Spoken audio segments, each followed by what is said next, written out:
Hi, everyone. I'm Avery Willis Hoffman, Program Director at the Park Avenue Armory. My pronouns are she, her, and I'm joining you all from Brewster, New York, the unceded homeland of the Wappingers, Munsee-speaking Delawares. I'm a mixed-race woman with brownish, golden, short, curly hair, wearing a blue top with flowers, sitting in front of a white wall.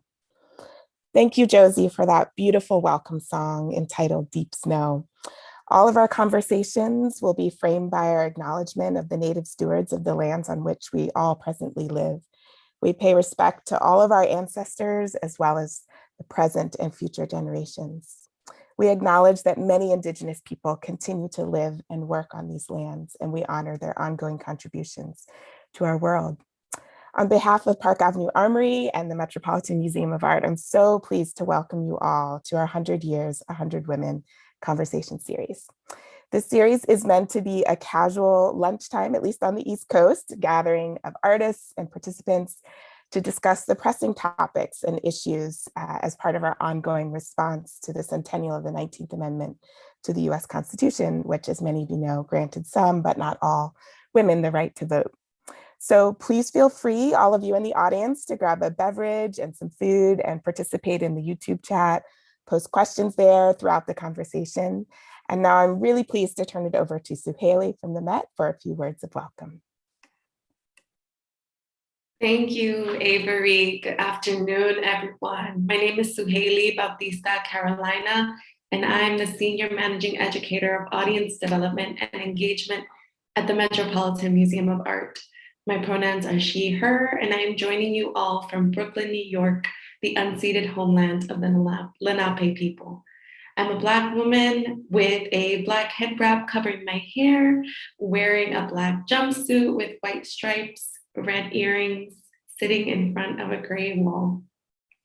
I'd like to extend a warm welcome to all who are joining us and also acknowledge our ASL interpreters, Kristen and Andrea, who will be joining us throughout the conversation and providing transcription, providing ASL interpretation. And I want to also begin by inviting our panelists today to introduce themselves, to give a brief visual description. And so I'm going to turn it over to Andrea to get us started.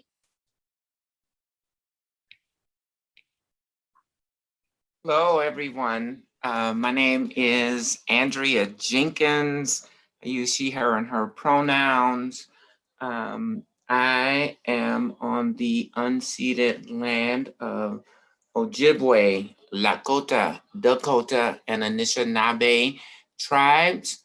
I am wearing a very light purple sweater. I am a Black woman with very fiery red hair today. And I'm sitting in my built-in library in my home, surrounded by many, many, many books of poetry and other beautiful literature. And it's a very beautiful sunny day in Minneapolis, Minnesota, where I live and work. On the Minneapolis City Council as the City Council Vice President, representing the neighborhood where George Floyd was murdered in. Thanks, Andrea. I'd like to kick it over to Hannah.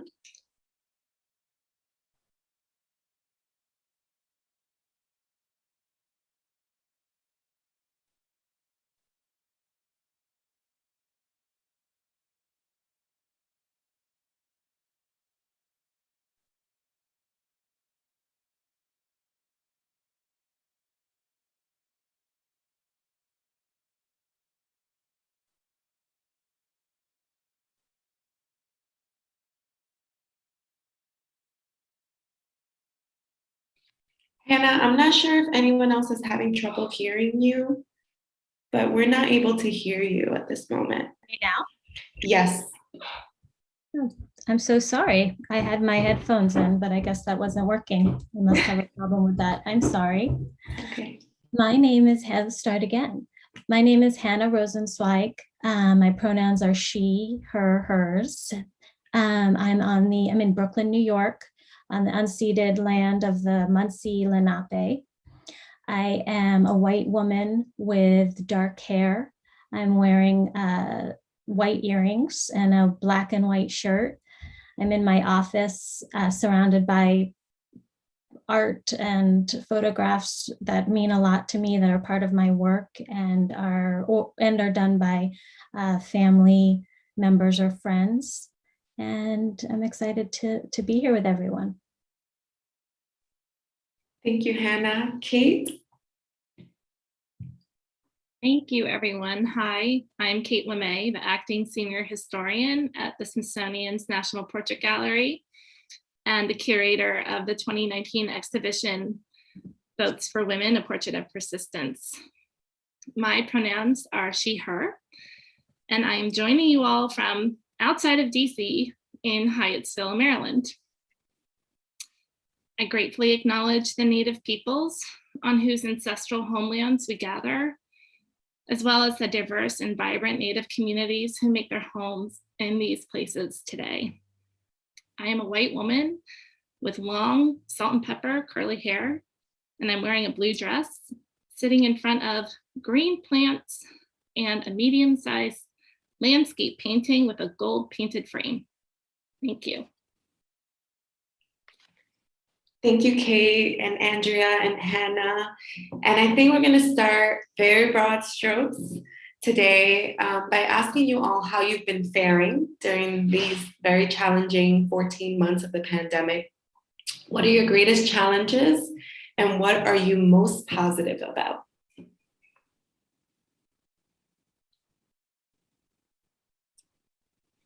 Anyone who feels called.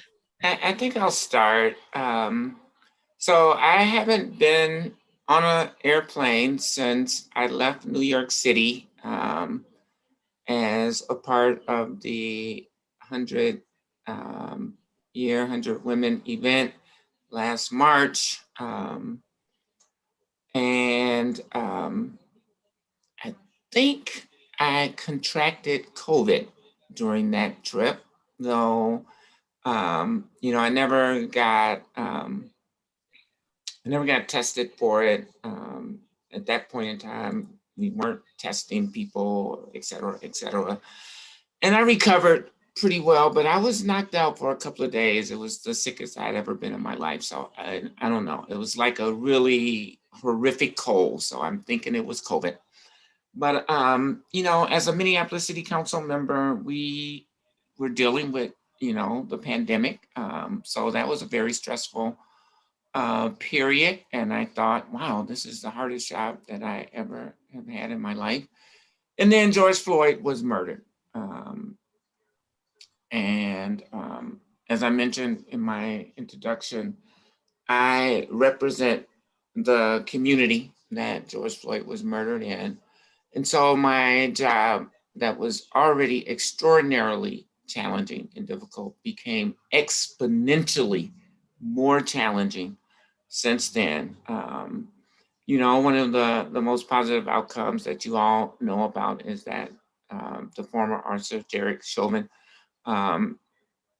was sent to jail. But in between all of the murder and then the subsequent conviction, the city of Minneapolis burned down, not the entire city, but major parts of our city, mostly Black and brown communities, which is really distressful.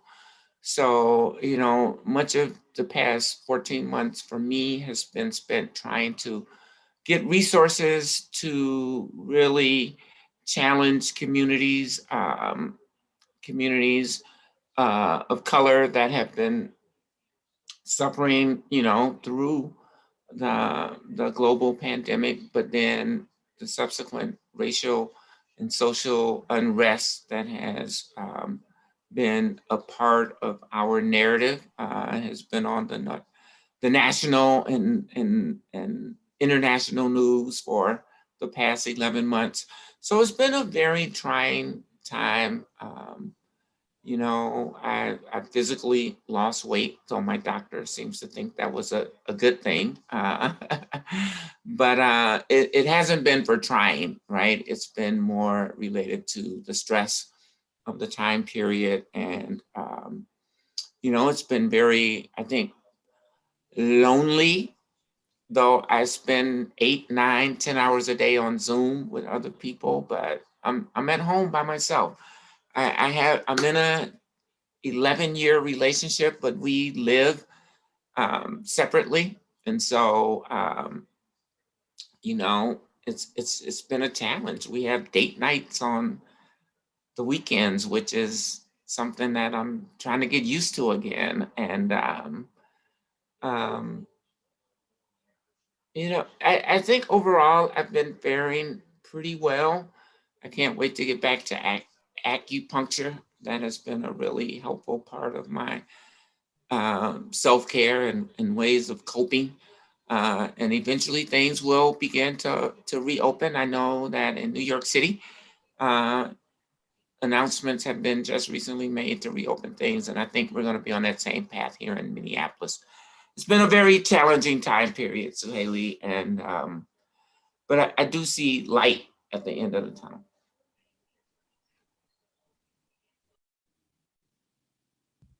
Thanks, Andrea.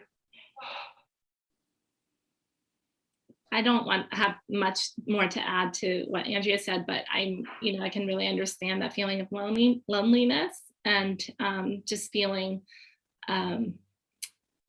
a little overwhelmed by the events, often in DC, January 6th, things that are at the forefront of all of our minds at that, during the year with the political moments that we've all been witnessing, and it's exhausting. So there's a little bit of loneliness, a little bit of exhaustion, but then, like Andrea was saying, there's a light at the end of the tunnel. My colleagues and I are all in the process of getting vaccinated, and the Smithsonian is opening on May 14th. And so it feels like we're kind of emerging into this new normal, whatever that's going to look like. And so I'm taking a lot of heart and taking a lot of hope. And I really appreciate some of the new things that we've discovered over this last year. For example, my family is just all over the country. And I don't think we could have organized amongst each other to get on a family Zoom call once a month until we were all really kind of forced to get to know this technology. And so the loneliness in a way has abated in ways that I don't think I could have expected before this year. So it's interesting, to see these openings of hope and where they come from.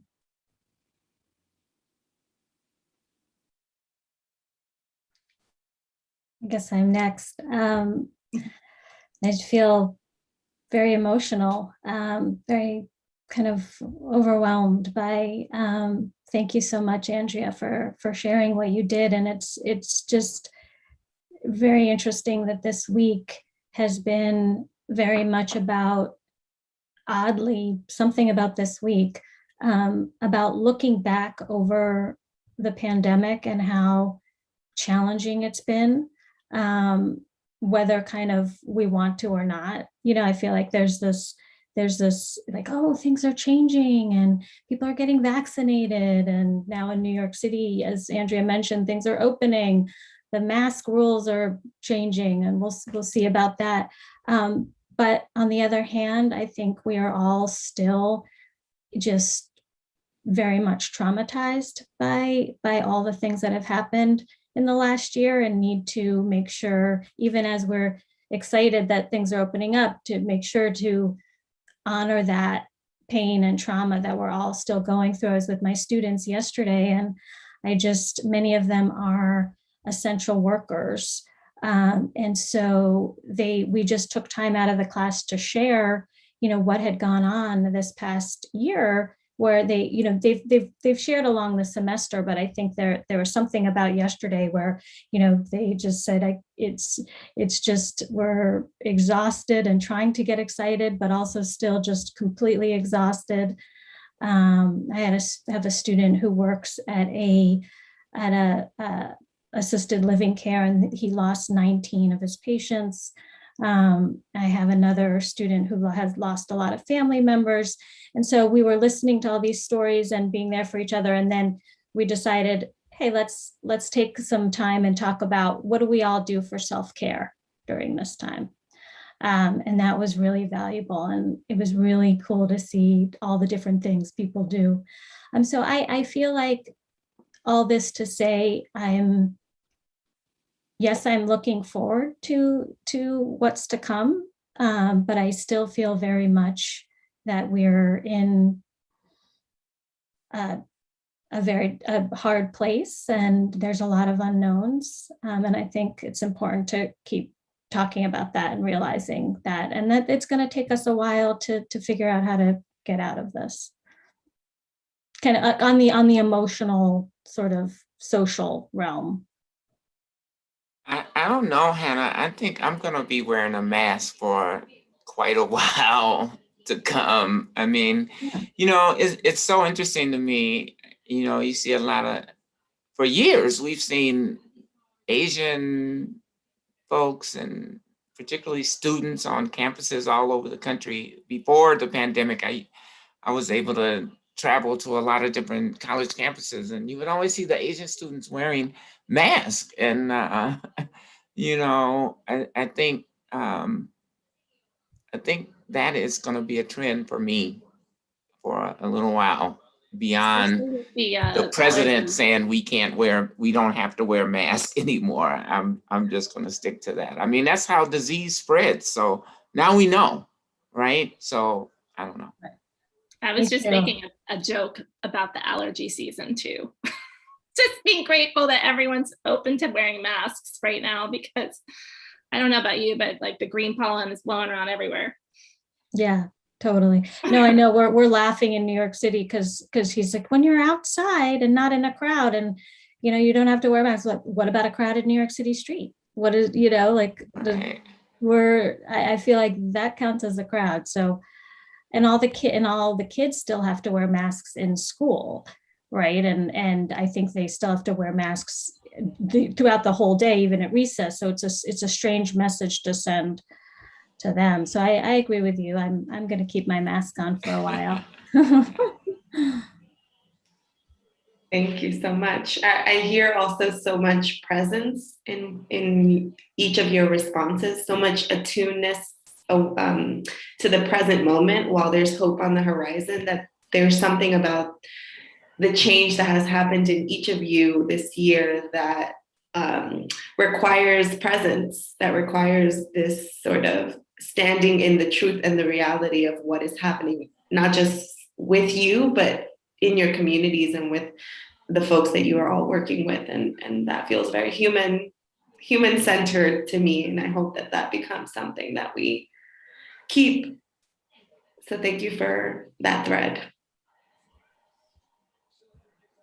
Yeah, I would just add, you know, thank you for sharing that, because I think that we need more spaces where we can share these things. I think it's, you know, Hannah, talking about your students, there's just such openness that I haven't experienced before, that people are, even with strangers, open to just sharing a little bit of what we're all going through, and all going through in different ways. You know, I'm a mom of two, and my kids are very social kids, and the experience of the four of us in one space for 14 months, you know, has been really hard for them. And just witnessing that, the legacy in a way of the pandemic on the kids is really a kind of a shocking thing to think about in a way. And my kids are also, you know, we're just north of the city, and they're also still masked, except for my youngest daughter, who's 4, who hasn't had to wear a mask. And her kind of openness is really different from my son, who has to, you know, the minute he gets on the bus in the morning, he's masked. And thank you to Andrea for sharing. You know, I think that as I think about this year and I think about the centennial of the 19th Amendment and what all the folks who are left out of that, and I know that's sort of our topic today, but I think I just want to thank you for your service, and honor that service. And I think there's something really extraordinary about what the 19th Amendment did do, which was an opening, right? And another kind of opening to invite not just the votes and voting, but representation on city council, on in the political structure. So I wondered if we could— In the White House. And the White House. Okay. Yes, thank you. Yeah, and that happened, just as we were really embarking on this project, that we had some hope there, and it came to fruition, which is very exciting. But I wondered if we could shift slightly to Kate to maybe just frame a little bit the 19th Amendment for those in the audience who maybe don't have a full awareness of the complexities of that amendment, and maybe just say a little bit about the legacy, across time as you consider it. And then anyone who wants to jump in to just think about how this amendment has affected you personally as you kind of move through life and in the different projects and work that you're doing. So I'll turn it to Kate for a minute. Thanks, Avery. Well, the 19th Amendment is a huge history in many ways, but to boil it down, it's really a milestone in voting rights. It's not the conclusion of a long battle. It's a milestone, from a battle. Many historians date back to Phyllis Wheatley, back to the 18th century and before the colonial America became the United States, because women have been fighting for a long time to have a role in the public. And to speak in public in the 1830s was very dangerous for women. Women were assaulted. They were, run aground physically.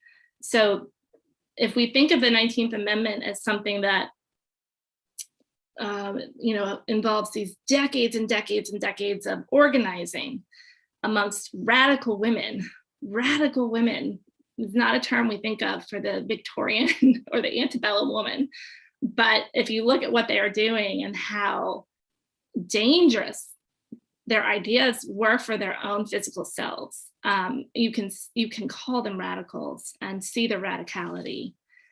And the way that they continue to organize, rolling with the times, after sort of that first wave of suffragists died, with people like Frances Ellen Watkins Harper, or the very well-known names of Elizabeth Cady Stanton, Susan B. Anthony. Then you have a second wave of Mary Church Terrell and people like Alice. Oh my God, I'm blanking on her name, but the woman, yes, who organized the 1913 parade. And so there's a lot of interesting kind of ways that the women were politically geniuses. They were working to appeal to what would work for the American society at the time. And we finally achieved the 19th Amendment in 1920, and only to see Southern states organize in order to repress women of color from voting. And that was the big question. And of course, tracking the history, you see that up through the 1965 Voting Rights Amendment, which was the next big milestone. And arguably that the Voting Rights Amendment has been dismantled in 2013 and continues to be dismantled in ways to date in Georgia. There's a lot of work that's yet to be done. It's an active fight for voting rights because states' rights are not always trumped by federal law. And so there's that tension. When I started studying this history, I was like amazed that I was becoming this almost like this constitutional law, federal person, law expert. So there's a lot to unpack, there's a lot to discuss, but it certainly has consequences that are ongoing to this day, and that's why it matters.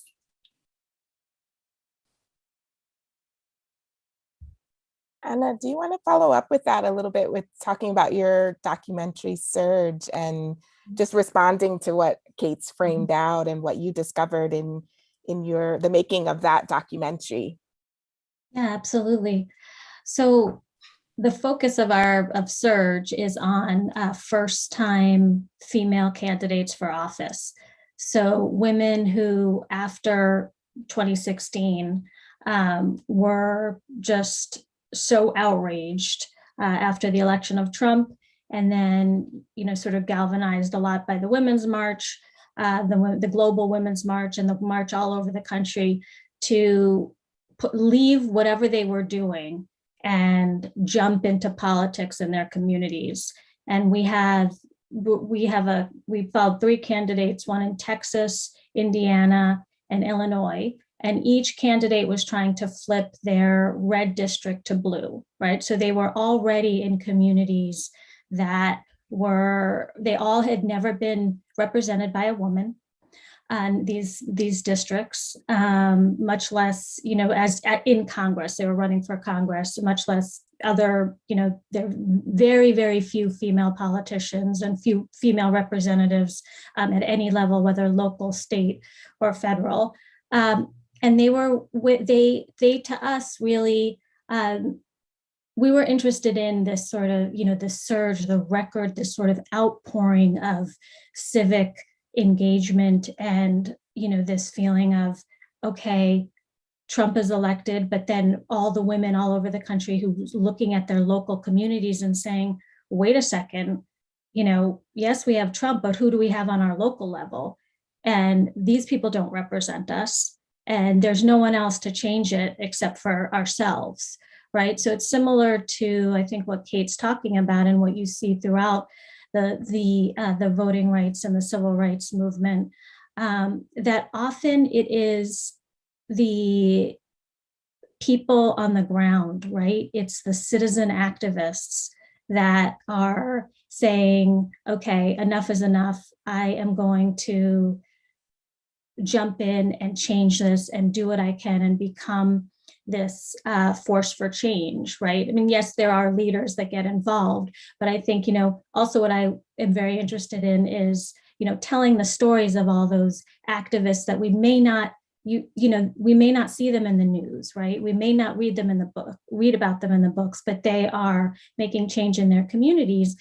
And so these women it was incredible what they did. They said, hey, I've never run for office before. And yes, I'm a Democrat in a Republican district, but I have to do this. I have to change. I have to try to get myself into an elected position and bring the change that my community needs. I'm not happy. And so it's interesting to think about what Kate was saying about these sort of radical women and their tactics. I think, we're seeing that in many ways today. And that's a story that's really continued, not only among the white suffragists, but the Black suffragists and all the voting rights activists throughout all the decades.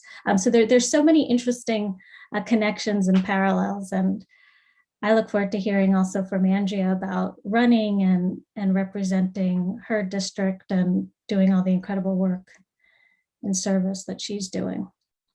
Thank you. Thank you. You're reading our minds, Hannah. You each are, because we wanted to bring Andrea into the fold and thinking about the work that is yet to be done, the work that remains, and thinking about Andrea's essay for the project archive, This Woman's Work. And let me tell you, Andrea, I was a little horrified by your experience when you talk about what happened at the event and the way that your identity was mocked. And this essay was very personal, very raw, very insightful, and also demonstrates how much more there is to do. So I wonder from your experience, what's the legacy of the 19th Amendment, talking a little bit about this woman's work, the essay, and how how your work is situated in this path. And we see you as a visionary leader in this work. Wow, thank you all so much. I really appreciate those comments. The legacy of the 19th Amendment is still continuing, right? Like voters' rights are deeply under attack, and it's fitting, I think, that the leading voice on ensuring voters' rights is a Black woman, um, and Black women um, a little more generally. I had the opportunity to meet and work with Stacey Abrams as she was working on, as she was running for governor, and I went to Georgia to campaign with her. But the work that she is doing around voter rights is clearly an extension of the legacy of the 19th Amendment. And I'm thankful that she is being recognized for nominated for a Nobel Peace Prize for that work, which is quite incredible. But I think those efforts, we are seeing some of the fruits, right? Vice President Kamala Harris um, is, I think, a direct result of the 19th Amendment. We know that sexism, racism are still, and transphobia, as I pointed out in my essay, this woman's work is still very potent as obstacles in our culture and society. And we have to work to overcome them. One of the most interesting developments for me over this past year has been my involvement with the 19th, the new sort of feminist based journalistic creative output online. And I'm trying to think of the founder's name, Aaron. Her last name is eluding me, but I am like deeply, deeply enamored with Aaron. But more importantly, the work that the 19th is doing in lifting up women's voices in the political sphere. Running for office in this day and age is really one of the most challenging things I think anybody can do. It is, the nation, we talk about a divided nation, and it's so interesting. I live and work in one of the most progressive communities in the country. I mean, my congresswoman is the Muslim uh, member of the squad, Ilhan Omar, who I think is probably the most progressive member of Congress, if not in the top 10. And, there is a divide here about, whether we should abolish the police versus reform the police. And those issues are very heated, very passionate, and, and very complex and complicated. It feels like so many people in our communities think that there are very simple solutions to these extremely systemic issues. Um, and there just aren't. I mean, I think personally the biggest thing that we have to deal with is racism and white supremacy, and that is at the root of the sexism that I talked about. Certainly, the racism, the transphobia.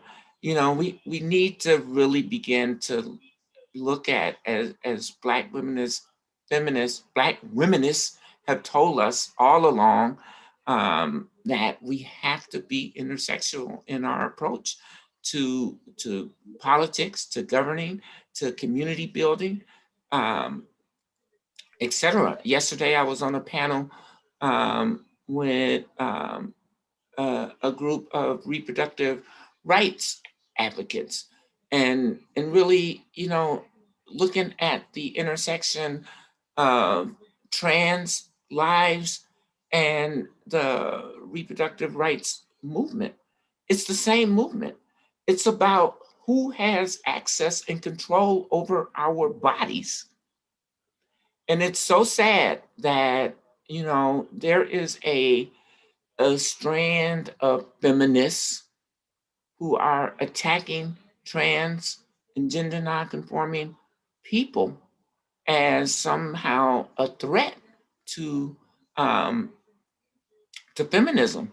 And in my mind, I think that trans people are expanding what the notion of feminism is. And I see our struggle as certainly intersectional, but I believe inextricably intertwined. And until we have full equity and equality for trans women, I think women's rights will continue to elude us for full equality. Andrea, I wondered if we could all just think for a minute about a woman who we might want to uplift. I know, Kate, you mentioned some amazing women from our history. Are there people that you're holding dear, personal or historical figures that, we see so often, the sort of trio of women that are often associated with the women's movement and with the passing of the 19th Amendment, but maybe we could hold some space for uplifting women that we know or that we want to honor as we think about our next steps and going into the afternoon today. And for the audience, if anyone has any questions, please do put them in the chat. We'd be happy to answer questions from the audience. So maybe Hannah, starting with you, is there anyone that you're sort of holding right now that you want to share that story, share them for this group, just to honor them?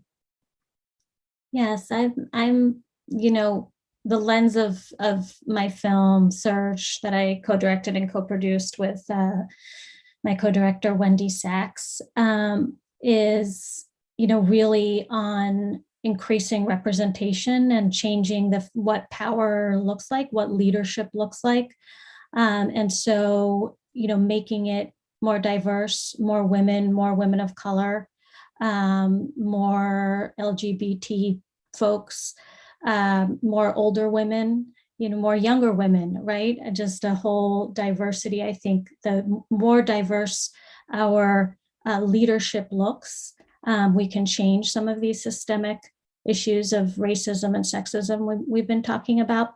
So to that end, there's an incredible woman, her name is Ashanti Golar, who runs an organization called Emerge. I don't know if Andrea has worked with Emerge at all. Emerge America, and their whole goal is to train women and in running for office and building campaigns and help support them at every level, right? It's not just running for Congress or the Senate. It's about getting more women on school boards, getting women in state offices. So I just want to give her a big shout out too, because she talks a lot about this how the movement really does need to be grounded in understand, the linkages between racism and feminism, and that and uplifting women of color and making sure that we are focused on getting more women of color in power. So she is a big friend and a big important figure, and she's in our film. So hopefully you guys can all see it. I can go next. I was thinking about, you know, in the endeavor to talk about women's history at a big Smithsonian museum. And as a historian, you know, I was responsible for putting on a big show, so something like 85 or more objects. And looking around at the history of the 19th Amendment, there hadn't been like a really big exhibition yet to address it. And the smaller ones that had were really exclusive. They only included white women. And so one of the women in history that I'm really happy to know more about is Mary McLeod Bethune. And I'm an objects person, so you have to bear with me, but this is the back of this book that I edited and co-authored for the exhibition. And Mary McLeod Bethune, you know, we knew a lot about her, but specific to the 19th Amendment, I learned more about her from Martha Jones's book called Vanguard, which is about Black women and the history of women's voting rights and their role. And she argues quite well that Black women are the vanguard of citizenship rights in the United States. And in her book, I found out about how Mary McLeod Bethune was teaching at the Bethune-Cookman School in Florida. And it was what, you know, the Ku Klux Klan marched onto her campus during a voting rights drive, a voting registration drive that she had organized with her students.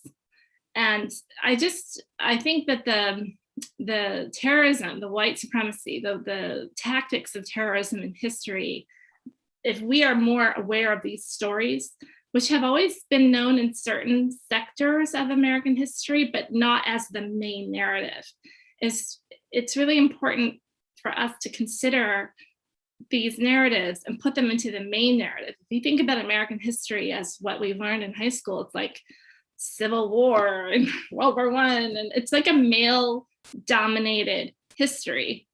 And it's not as if that doesn't matter, but it does matter to be, you know, representation matters. And so when I heard Andrea talking about how she herself has been treated, and it's aggravating and it's horrifying, because if we don't think of women's history as important as male history, then how are we going to treat each other as important in our own society? So that's one of the things that I've been thinking a lot about as in my role. And Martha Jones, as well as Kathleen Cahill, two scholars that are actively working on women's voting rights and citizenship rights. They have both published really good, excellent research about women of color that I celebrate. So thank you. I will just briefly, once again, lift up Erin Haynes and the 19th News, which is really, you know, it's named after the 19th Amendment, but it's really lifting up the voices of women. To your point, Hannah, I'm not familiar with Emerge, but certainly Vote, Run, Lead is a organization that helps to train women to run for public office. Higher Heights, which is an organization that is based out of Brooklyn, that is really helping women of color run for political office and uplifting those voices. And I'll also name Harriet Tubman, who was also a suffragette, who does not get really recognized for the role that she played in the voters' rights movement for many, many years. And will soon grace the $20 bill in our culture. And so those are the names that I would like to just lift up today. Thank you. I feel like I was running out of ink trying to catch up with all of your notes, but I think we have a transcript for this panel, and we are recording because I am learning so much and appreciate the way that you all share your wisdom so generously with us. We are coming to a close, and so our last question is going to be a quick fire round, and it's going to be about what you're hopeful for. What's something that you're hopeful for in the days ahead, in the weeks ahead, in the years ahead, in the centuries ahead? What is your hope as we move forward in our work?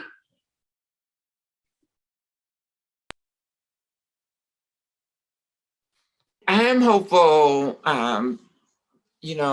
that Congress will pass the America's Family Act. It is one of the most, I think, women-centric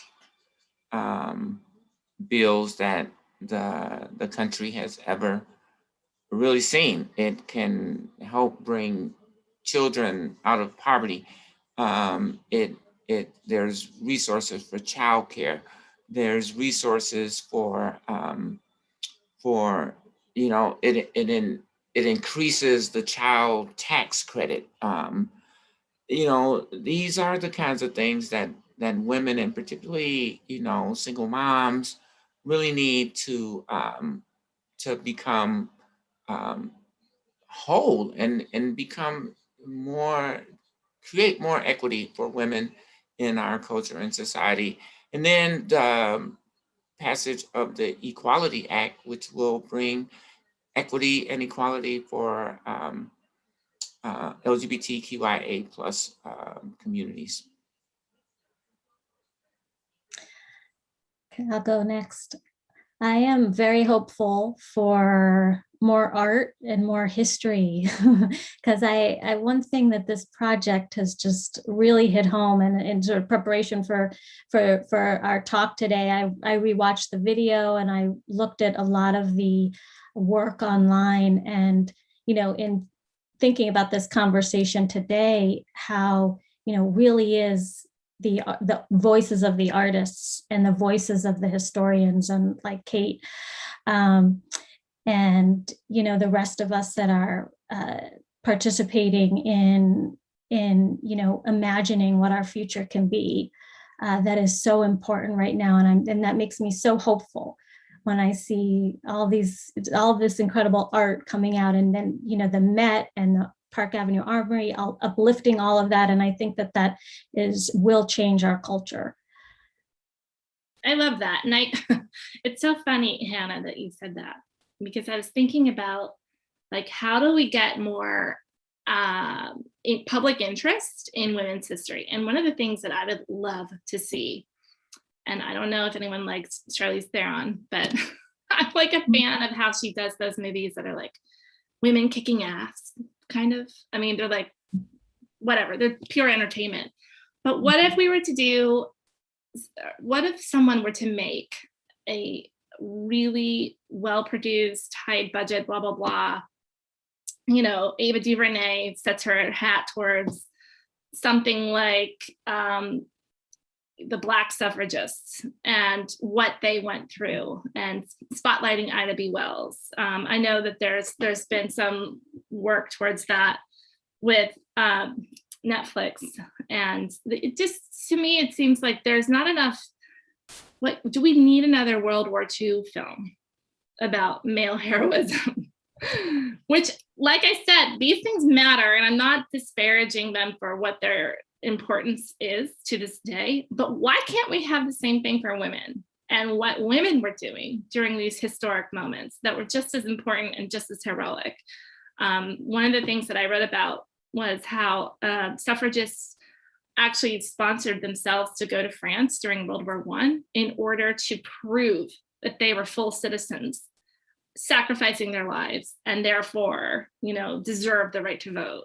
And I thought, wow, I think if anyone ever made a movie about that, that would be really great.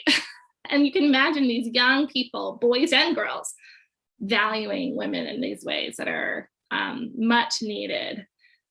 So I tell you, we need to uplift female filmmakers and women of color directors, because otherwise it's not going to get made. Right. We And need to there's tell people like funders to fund Ava women. DuVernay and Reese Witherspoon. I mean, I'm talking to Avery. Lena Waithe, Yeah. can we just shout out Lena Waithe, please? Lena Yes. Waithe, yes. I mean, it's just a lot out there that we need to sort of focus on and uplift in our own work too. So thank you. You put it out there. So our words are our spells. So now it's out in the universe and someone will pick it up. So thank you for seeding the idea. It's brilliant. And so we're going to close today. And I just want to thank all of these brilliant, generous panelists, our co-moderator, my co-moderator, Avery, thank you. Thank you to our audience for joining us, to our ASL interpreters, and to the production team who made today's panel possible. This is the first in a series of 9 bi-monthly panels in the 100 Years, 100 Women Conversation series, hosted by Park Avenue Armory and the Metropolitan Museum of Art. All of the panels will be archived in the 100 Years, 100 Women website, which is at 100years100women.net. We encourage you to visit our website to learn more about the 100 Years, 100 Women project, the commissioned artists and their work, and resources and related programming currently offered by our partner institutions. We will end today with Our Sisters, Daughters, and Mothers, a Southeastern Woodlands contemporary women's honor song created and recorded by Martha Redbone. Thank you all.